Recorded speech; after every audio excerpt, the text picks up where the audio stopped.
ചന്ദ്രശേഖരേ പ്രതിക്ഷണം മമ.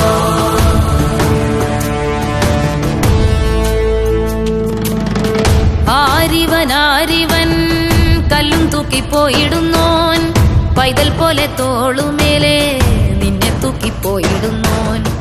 ആരോരും കണ്ടതില്ല, ആരുമേ കേട്ടുമില്ല.